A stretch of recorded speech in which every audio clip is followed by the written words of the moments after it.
Greetings and salutations, fine people. I'm Patty Alvarez. Welcome to The Good Soul, a show where we'll have supercharged chats with everyday humans from all walks of life and unpack what in their story will inspire us all.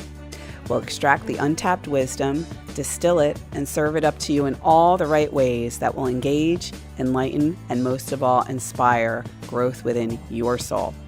I think people are awesome. So join me on this journey through the hearts and minds of ordinary people to uncover the good soul within you. This is The Good Soul.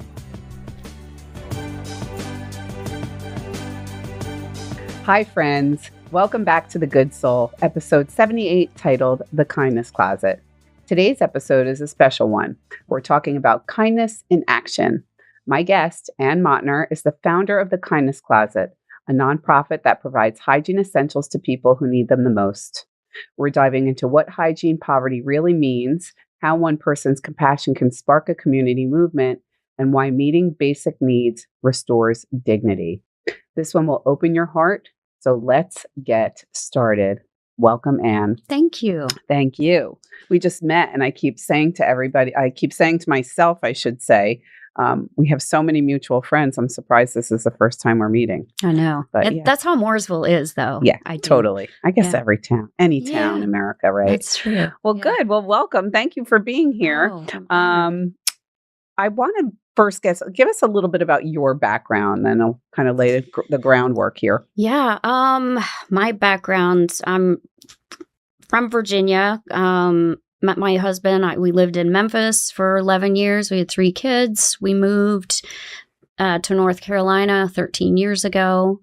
I was in PR and marketing. My background, my degree was international business. So I love to travel. Okay. And and we just moved here. And when my kids were young, a big part of what was important to me was to teach our kids about giving back and being a part of a community. When we have a lot, we need to give a lot. And that's kind of what started. I had a group called Little Helpers.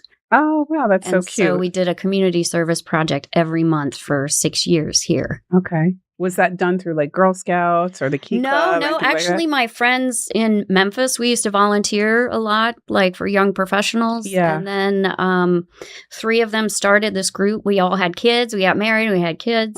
And they started a group called Little Helpers. And so, I'll never forget my husband's 40th birthday. We were like doing yard work at a homeless shelter. Yeah, that's great though. Well, most of us are home, like catching up on the Kardashians. This is what you're doing, which I think is a beautiful thing. So when we moved here, I kind of brought that concept. Okay. And it was not so easy because people weren't really ready. Like I would call places like the Christian Mission and said, can kids come and volunteer, and people weren't set up for that. Yeah. So what I realized, like we cleaned Hope Park, we did no-sew blankets for Fifth Street Ministry, we served food, we made sandwiches, kid appropriate things. So and all kind of random. There was no specific. Right. Okay. But my commitment was every month we did something. Okay. And so those families that kind of believed what I believed, or, it wasn't any formal. It was just friends, basically. Yeah. Did you end up starting at like a formal, or an official, 501c3, nothing like that? No. But kind of what I wanted the kids to have a place that they knew they had created. And so they sold lemonade down in the Point. They made $700 and they gave, I know, we marketed it towards, there was like a golf tournament or something. So these guys would drive by. Take 20 for my lemonade. Yeah, no, they were throwing $100 I was going to say, that's all you got, buddy? Yeah. So you can't say no to a bunch of kids. Of course not. But that was in 2018 in September. And then by October, we had one of the parents build the first kindness closet. And that was my next question. Yeah, that was how did this parlay into the kindness closet? Yeah, so I read an article about a school that had put a closet or a cabinet in a park down in Cornelius, and they put diapers and period products in there, and I was like, wow, I'd never heard anything like this. Kind of like a little library. You give a book, take a book, you put whatever in. And so I reached out to the town here at town of Mooresville, and I said, do you guys have anything like this? And they said, no, but if you build it, you can put it in one of two parks. So literally a month later, we had this massive like cabinet. I mean, it's huge. It's so solidly built. It's it was so heavy, they had to call. I was actually out of town. They called the fire department to come and help lift this thing and put it in Academy Street Park. Some people might know it's like where the dog park is downtown. Okay, sure. I know exactly where that is. And so what I realized, what I've become, I guess, is sort of known for like, you know, people call Anne when they have like extra food or, you know, who can I give these clothes to or whatever. So I kind of created sort of this community. Sure. But I realized through this that people want to give back, but they don't always know how, right? So you almost have to bring them. So I'm kind of the connector, right? I can create the events. I can figure that out. People want to give back. And then you've got these people on the other side that need things like really, you know, we've got this diverse group of, you know, in this community. Especially economically diverse. Absolutely. Yeah. And so how can we, that's what the kindness closet was. So these group of people would put products in, and we created a list. I did research on like what was not covered by any benefits. Like I remember, and I was stunned, right? So I was like, what? Diapers aren't covered? Shampoo, toilet paper,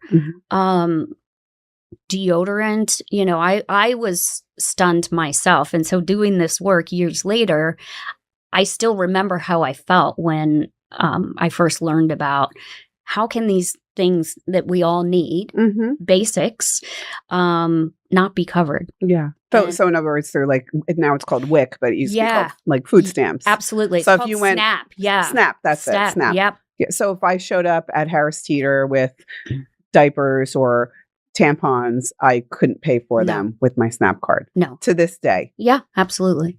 Yeah. That's unthinkable to me. So that's happening, right? So what you were experiencing, that has kind of become my goal, essentially educating people that people are really suffering with the most basic needs. And how can you move through life without these things? You put on deodorant today and brush your teeth and, you know, put on clean clothes. But so many people are suffering because they can't, right? Yeah. They can buy food, but non-food items are not covered. So and people suffer. Well, and as a result of that suffering is, and we have about 30 seconds left in the segment. I really want to get into hygiene poverty and talk about that. And that is what hygiene poverty is lack of access to be able to afford these products. Yeah, and I would love to learn from you more about like the side effects of that. Yeah. I mean, they probably, you know, dental care, health,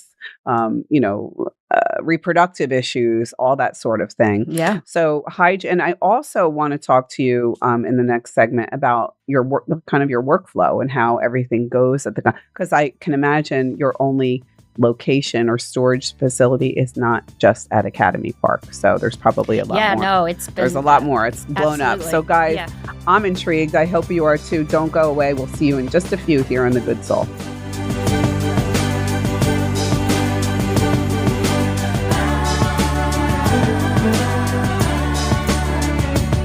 This segment of The Good Soul is brought to you by Aaron Fisnick, certified luxury home specialist with Ivester Jackson Christie's International Real Estate. Aaron serves all levels of the greater Lake Norman region real estate market, and whether buying or selling, she is very much the lady who will deliver like no other. Many of us at Good Soul are also really happy clients. Erin can be reached at 704-728-5657 or reach out to me and I'll get you guys connected. Thank you, Erin Fisnick, and thank you guys for tuning in and supporting The Good Soul.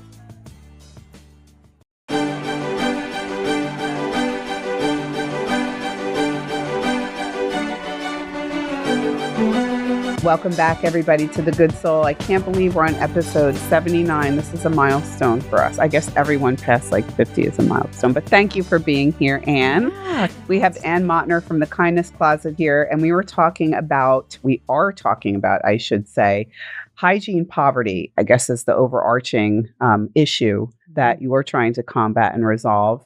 And on behalf of everyone in this town, I mean, thank you for what you're doing. I think it's incredible. And I was saying, I think I did say it actually, while we're all catching up on our Netflix, here you are doing this and encouraging our young people to do that. So hats off to you. Thank you. Yes, no problem. So quick summary, hygiene poverty. How would you describe that? So it's, people know about food insecurity, right? Mm-hmm. When you can't afford food. So hygiene insecurity, hygiene poverty is when you can't afford hygiene. I sort of see like basic needs are like a roof over your head, then food, and then hygiene. Mm-hmm. Because these things are not included in any benefits, but yet they're basic essentials we all need to go to be work. Healthy. Yeah, to be healthy is a huge, the chronic issues that occur with, in the absence of soap, right? Mm-hmm. We know it from COVID, right? Like of course. Washing hands. So you can imagine if your family, like I heard about this child, this family, the mother said, you can't eat soap, right? Mm-hmm. So she was trying to feed her family. So food is going to come before soap. Of course. Right? Yes. Yeah. Just people making really tough choices. Right. And I asked you this on the break and I'd like your answer. So say it just as you did is why aren't these things covered by SNAP or WIC? We don't know. We don't know. Yeah. Have you guys done any lobbying or not yet? You don't want to go there yet. There are literally only about 10 hygiene banks in the whole country. So I think that tells you how little is known about hygiene poverty. Yeah. It's highly stigmatized. You can imagine nobody wants to say they can't afford a $4 tube of deodorant or shampoo or, people are using dish soap to wash their hair. Mm-hmm. And feminine products. Yeah, no, that's a whole nother sort of, I look at like hygiene poverty and like we hear about dental, the lack of, dental decay, right? Mm-hmm. They make sure that kids go to the dentist. So there's oral care, there's period poverty, and then there's sort of the general hygiene, which is, laundry detergent's very expensive, right? Yeah. Oh, absolutely. So I think we all know that these things are expensive. My son went and bought, he's 18, he went and bought his own shampoo. It's like, gosh, that's expensive. I said, yeah. And we just buy it because we need it, right? It's part of our budget. When you go to the grocery store, you can get those products. So it makes sense that you would buy them all in one place. But those families on SNAP cannot go down those. They might as well not even go down those aisles where all the household things are. It's kind of like somebody somewhere up there, and higher up, is saying, not my department. It's not food. Yeah. Are there items on SNAP that are covered that you're like, well, why is that covered and that not covered? Like baggies or tinfoil?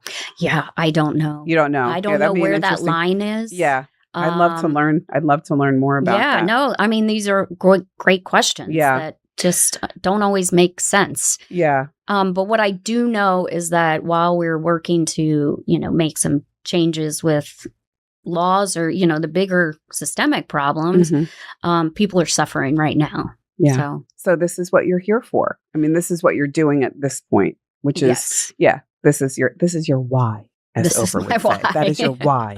Yeah. You've said 25% of girls miss school because they can't afford period products. What does that statistic reveal about like the bigger problem? What would you I mean, well, we've kind of just went over that. Yeah. It's holding people back from reaching their ultimate. Their full potential. Yeah, absolutely. Education, you know, 25%. I think that's a low number. Yeah. And so I have 2 daughters, and when I learned that statistic, you can't unlearn that.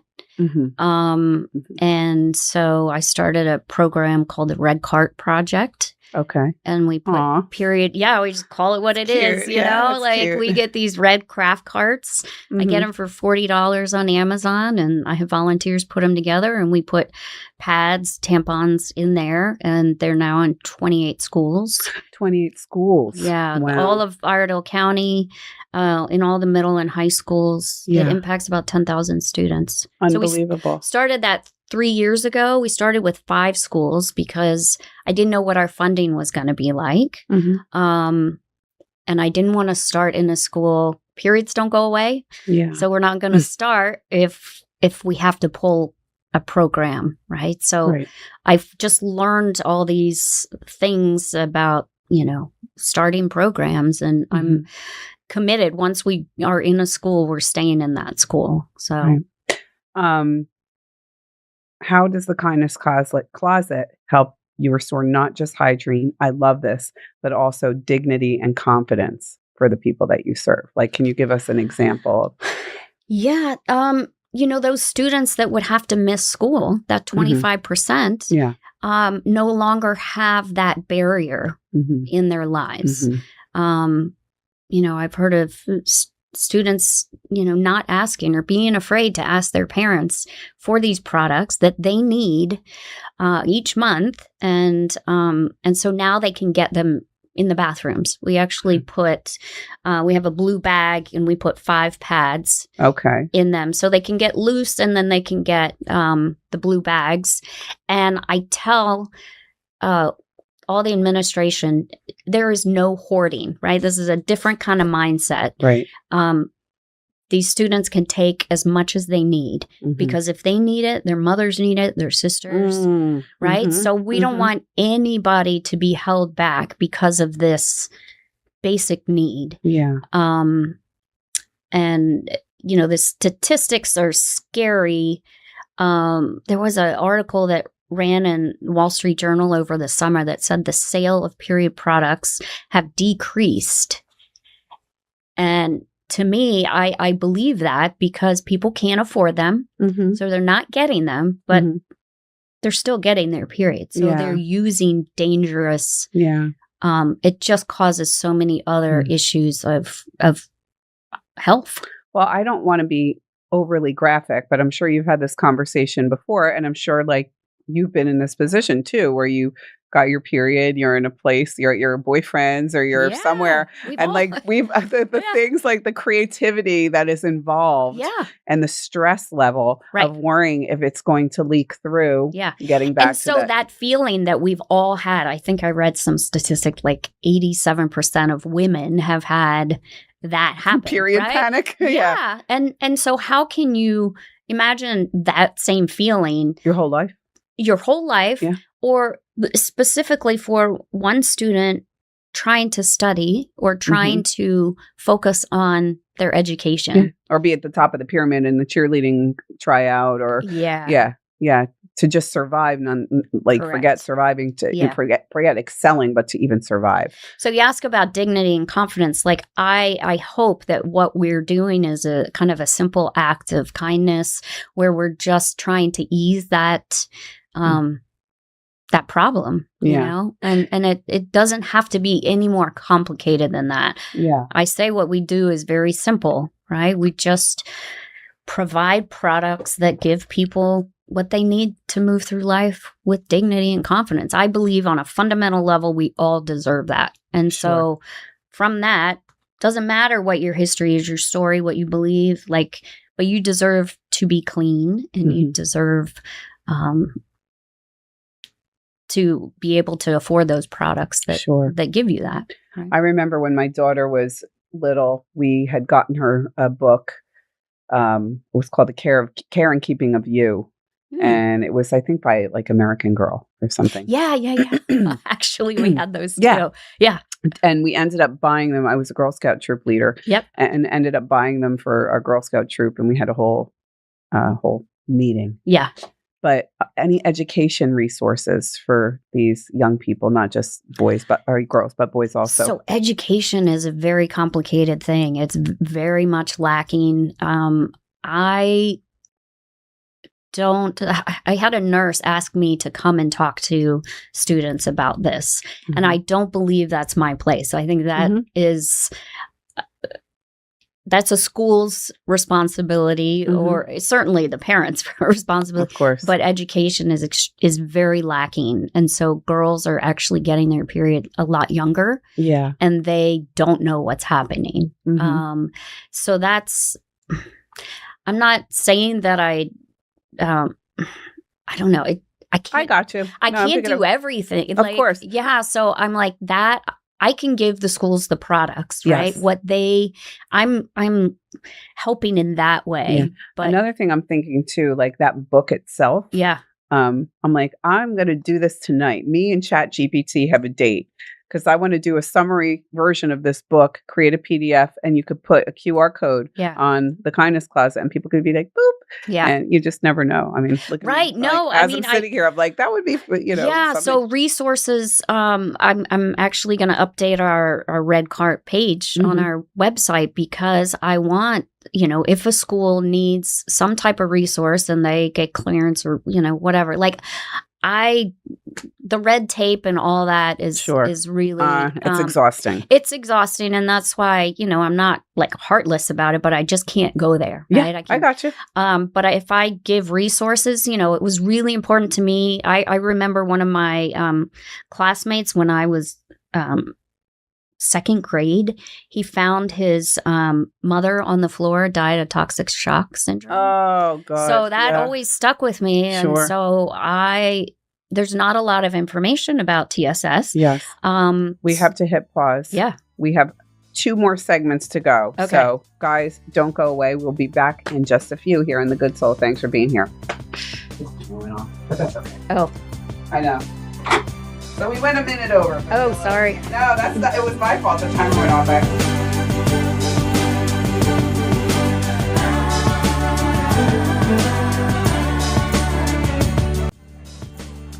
Want a little bit more rainbows and unicorns in your life? Start your day with Good Soul Daily. Every morning, you'll find me in your inbox where I share a quick story, lesson, or quote to spark joy and inspiration. Come join our hundreds of daily readers and let's step into our new day together with my lighthearted, Pollyannic approach. I would be honored if you'd allow me into your heart and head where you are sure to be delighted and inspired.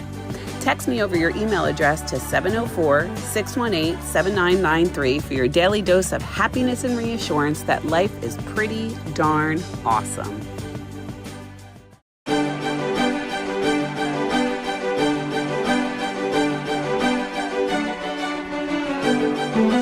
Welcome back, everybody, to The Good Soul. We're on episode 79, and we are talking about hygiene poverty with the amazing, I have to say, Anne Mautner. This is really cool. She's like, I'm not really doing that much. I'm like, yes, you are doing a lot. And Anne is the founder and I guess, what would you call yourself? The founder and executive director of the Kindness Closet. Yeah. So guys, we're going to get definitely into the 4th segment a little bit about how you guys can participate. But I want to backtrack a little bit because we didn't get into the mechanics and the structure and the flow. Yeah. So we can go back to Little Helping Hands. Little helpers. Yeah. Little helpers. And then how it became. Yeah. It became what it is today. You ended up your first location. Yeah, we were in Academy Street Park. And so you literally had somebody build a cabinet, like a big cabinet. Yes. Okay. And that's, like I said, it's massive. And so we had groups like Girl Scouts or, church groups or book clubs put in products that we had a Sign Up Genius every month. So good old Sign Up Genius. I know. Put products in and then people would come and get products. Okay. And so that worked.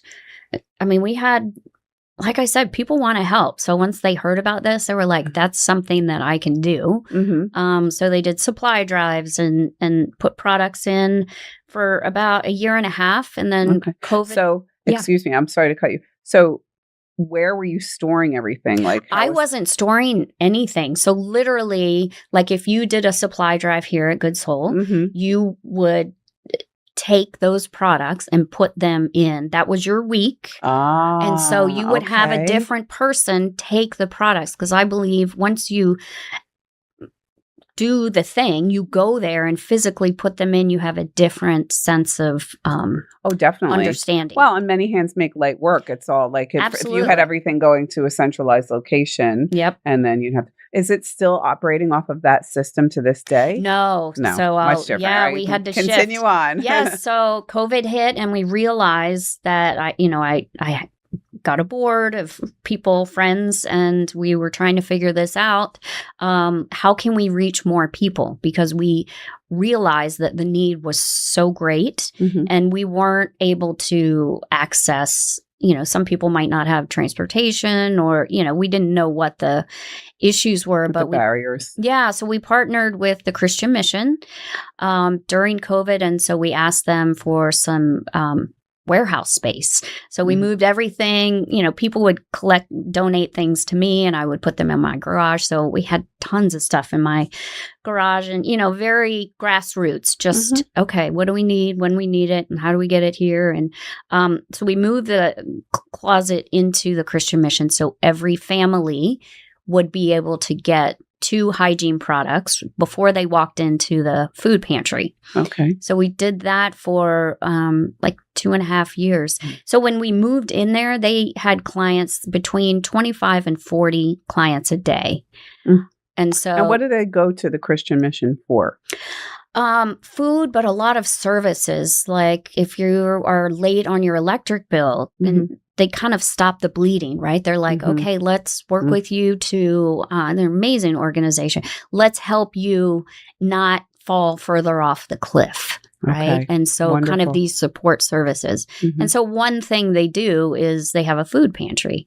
And so I know that that when you need food, you probably need deodorant or laundry detergent, right? Yeah. Like a grocery store.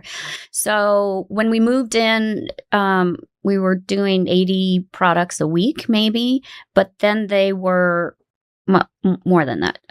But when we left there were 120 clients a day. So within 2.5, 3 years, it had gone from 40 clients a day to 120. During COVID. Yeah. Well, just a year ago. Yeah. So a year ago. I'm sorry. Yeah. Sorry. Yeah. So that was within those 2.5 years. Wow. So with that storage space, we were able to start the Red Cart. We had a space to run all of our programs. We started a closet at Health Reach. So all the sickest of the sick, that's a free clinic, the only free clinic in Iredell County. So we put hygiene products in there. So each patient gets hygiene products, cleaning products as well. So could you list, I don't know how complicated this would be, but can you list all the avenues or the outlets right now that you guys are servicing? Yeah, so those were kind of the 5 like branches, I'd say. We started the Red Cart. Yep. Christian Mission. We work with the schools, the Red Cart, Health Reach. We did have a kindness cupboard at the back of the library, which is now installed at Williamson Chapel. Okay. On Williamson and Brawley. So anybody can go and get hygiene products out of there. So that's supported by the church, which is great.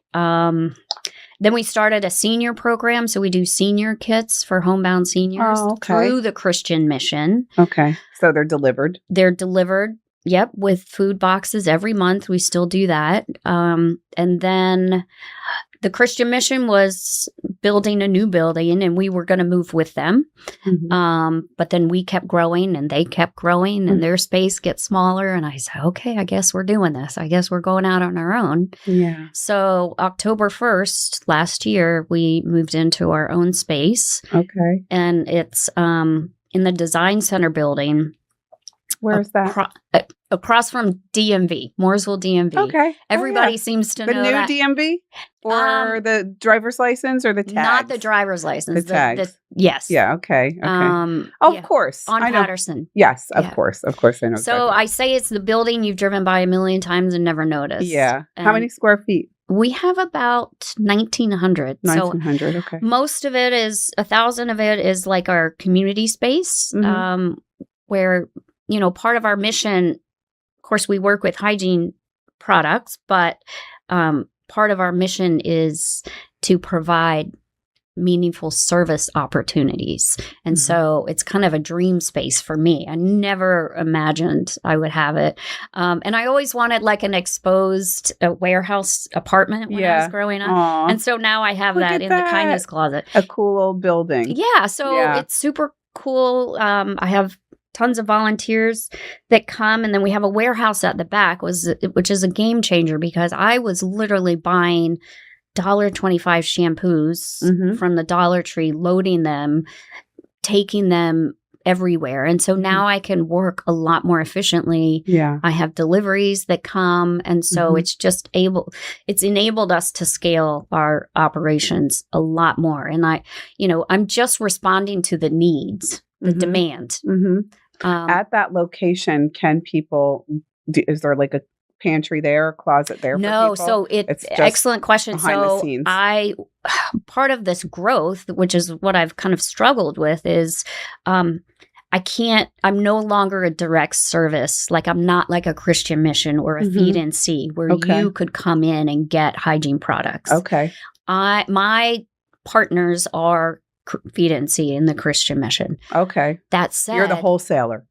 Yeah, I guess because I'm boxing things up, and that said, a couple of weeks ago, I had a woman take the bus and came to my door, and she was all sweaty and used her last money. Yeah, and of course you helped her.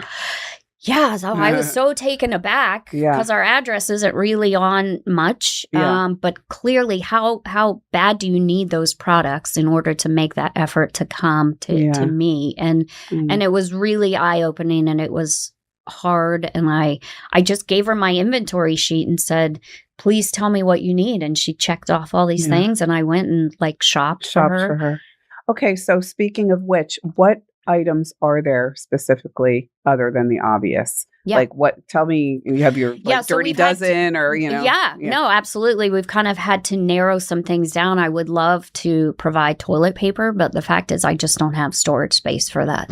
It's a huge need. Okay. So what is it that you do provide? Yeah. So, the period products, pads, tampons, baby wipes, cleaning wipes, soap, toothpaste, toothbrush, deodorant, lotion in the winter, and I'm forgetting. Oh, laundry detergent. Did I say that? Yeah, you didn't. No. Yeah, no. huge. Yeah, need. And that's not covered by. No. God, that's so crazy to me. All right, we're running out of time here. I still have so many questions, so I want to make notes on the break. So guys, don't go away. We'll see you in just a few minutes for the fourth segment here on The Good Soul. Don't go away.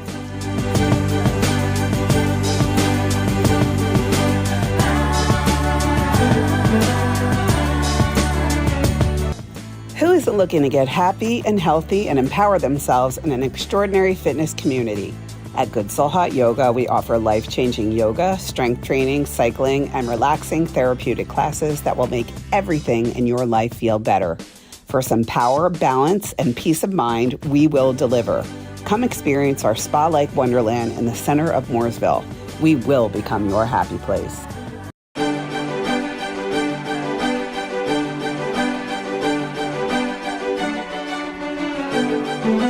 Welcome back, everybody, to The Good Soul. The episode is 79, and we are talking to Anne Mautner of the Kindness Closet. And let's get right into it, because we did skip a question, and you asked about it, and I want to know, because it's got to be a good answer. A reluctant leader is what you call yourself. Can you explain to me why that is so? Yeah, I say that I am a reluctant leader because I firmly believe like we shouldn't have this need to begin with, right? Okay. I'm doing it because it's a need that I can do, and so somebody's got to do it. So did I expect that I would be running the state's only hygiene bank? No, absolutely not. But the fact is, people are suffering, and I can do it, so I have to. And so now I'm running a business, a very big business that's growing a lot. Yeah, it is. That's exactly what it is. Yeah. And I don't have the tools. Like I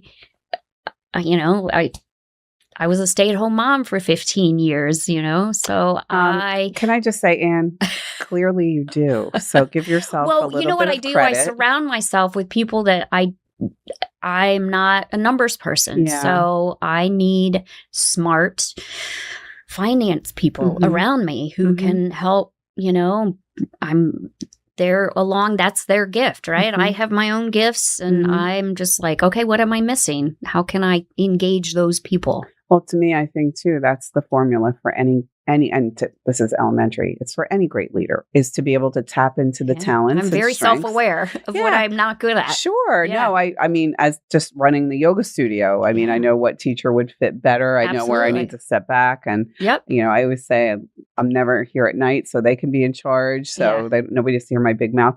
Yeah, I totally respect that about you, but give yourself a little bit of credit because you make some great things happen. Well, I do, but it's I don't like the spotlight. I don't like but I recognize that I'm the voice of this, and if I need to use my platform, if you will, to educate people about the need, then people can have some understanding that poverty is really hard, and that if we educate, then maybe there's some empathy and some compassion there, and we might not judge people so much and go, why can't they get a job? Well, they can't get a job because they don't have diapers for their babies because they can't afford those, and so just poverty is very complicated, and I don't begin to admit that I really understand how bad things get because I have not lived that experience, but I'm willing to learn and ask questions and show up and see how I can be of service. Really. Sure. And you have experienced pain and I'm sure sadness and loneliness and all that sort of thing and discomfort. We're human. Inadequacy, all these feelings that I think we all, and I think at some level it is all relative in a sense. I mean, so there's that. So, I really want to get into kind of the economics, not necessarily because I want to know what your balance sheet looks like, but because I really want to know what's the best way for people to help you. Do we go on Amazon and send toothpaste to you? Or, I mean, good old cash. I mean, you tell me. Yeah, cash is king. Cash is king. Yeah, no. So what I've learned through all of this is that people all have their own individual way that they like to give, whether that's time. We need volunteers always. Okay. I love having groups to come and, we do period parties like a book club or, bring wine and cheese and do a, period packing party. And that's what you do. You pack there. Yeah. So I'm very flexible and I just want to engage people where if they want to come, pack hygiene kits. So there's that. While we're on that topic, though, do you have numbers, even rough estimates of how many period kits packs you give and how many, like the amount of things items that you're putting out? Yes. So this year, well, we hadn't gone into this, but we did a lot of hurricane relief. Okay. Western North Carolina. Yeah. So we moved into our space 4 days after the hurricane hit. Wow. So we did 180,000 hygiene products. Wow. In the last year. So we did 30,000 in those first 2 months. And then the balance this year. We will continue serving. You can imagine they're rebuilding, right? Sure. It's not relief, it's recovery now. So that's really important. And then, we're slated to give out 500,000 products this year. Amazing. And last year we did 70,000. Wow. So things are really starting to okay. And of that, and I'm asking this so that people understand where the importance and value lies. Yeah. What percentage of those things would you say are donated as is, or that you're getting cash and purchasing? So very little do we take in-kind donations now. Okay. Now I love that, right? People can, I've got a hospital group collecting lotion, right? Again, I'm flexible and want to show up where people want to help. Some people want to buy the things, right? Some people want to volunteer and give of their time. Some people want to buy something and deliver it and feel good about that. And we need that, right? That helps offset costs. So I might not have to buy as much lotion now that I've got that supply drive coming in. It's really important. And then the financial donations. Now that I have the warehouse, I can buy wholesale. I've got this great wholesaler. I've got my pallet jack and I'm moving. I'm doing all the warehouse stuff. And so you're buying through like a wholesaler as if like Publix would buy, like you're getting wholesale pricing. Yeah. Yep. That's so great. So did you obviously ended up going out and filing and you have all your 501c3, I think is what it's called. Yeah. And 6 years ago. And then is there a separate like structure wise, is there a separate, like, do you have to get like a tax ID number of some sort? Or will you, it's called an EIN number. Which I obviously have for the business here too. So your EIN number is what enables you to get the wholesale pricing. Yes, but it depends on the wholesaler. We still have to pay and see state tax. I was just going to say, I'm assuming you don't have to pay sales tax. Yeah, no, but we have to submit it and then we get it reimbursed. So that kind of makes me a little crazy. But so we have, let's see, 8. So we have about 3 minutes left. So I would love to see, and I'm sure everybody agrees, I would love to see you get the support of the local, state, and federal government somehow. I would love to see that. Do you see a future? Like, what do you see for the future of the Kindness Closet? And is that something that might be a part of that, is involving? Yeah, I believe the ultimate goal is to have these things be covered. That's the systemic thing. So advocacy has to continue to get those laws changed. It's very slow, but it's moving. And that's kind of bigger than me, right? But locally, sorry, what was your initial? Well, to somehow involve the local, state, and federal government, which you said you have some involvement on the break. You had said you have some involvement with DSS. Like part of the goal is to get a bag to each, like DSS. Right. Yeah. All the kids that enter into foster care, we'd love to be able to get each of those children a bag of shampoo and toothpaste, and a lot of times they have to leave immediately. They're home and they show up with nothing. So that's a big goal, but these are all federal programs. So like the SNAP and the WIC is federal. Yes. So, but there's got to be I don't know much. I am an aspiring politician. I would love to someday. Yeah, I would love to run for U.S. Senate. I think it would be a wonderful thing someday. Amazing. Yeah, maybe we'll see. But there's got to be. I mean, there's got to be people who are more than willing and eager to facilitate something like this. And I want to, like you, I want to learn more about why these items are not covered. It's fascinating to me that these items aren't covered for Americans. It's unthinkable. So guys, I'm going to kind of circle back to how you can get involved. So what is your website? Where can people find you? And it's called thekindnesscloset.org. Okay. or Mooresville Kindness Closet. We kind of dropped the Mooresville as we grew. Okay. And we'll have a link in the description, guys. Yeah. And so people, there's a wish list, Amazon wish list. They can do a supply drive. You can reach out and come and give of your time. You were talking about state and federal funding. We don't have any. No funding. Yeah. So we rely on small grants. I'm writing the grants and submitting everything. And these are typically to businesses, though, like a Food Lion does a grant or like that type of grant. Or, yep. No government grants? No government grants. Yeah. No. That's got to change. That must change. It truly is an evolution of a nonprofit, though. So I feel like I'm now in second grade instead of kindergarten, right? I'm not like a feed and see or, that's been around for 30 years, right? Mm-hmm. I am growing, and it's important to have local support.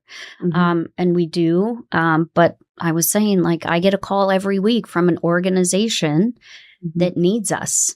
Yeah. And it's hard to say no. Yeah. Well, absolutely. So, yeah. Well, I have a feeling that where there's a will, there's a way, and it sounds to me as though you're the kind of person that if you set your mind to do it, you're going to get it done, and you're going to do it like, well, it wasn't really much, but that to me is an inspiration. So, Anne, thank you so much for being on the show. That was a great talk. I'm so happy to have met you, guys. MooresvilleKindnessCloset.org. Yep. And cash donations are preferred, but they do have an Amazon wish list. You can volunteer your money, time, and any resources. If any of you guys are involved politically in any way, and can reach out to her and get her some of the funding and resources that she needs to blow this up, it would be appreciated. So, guys, we will see you for episode 80. It's right around the corner.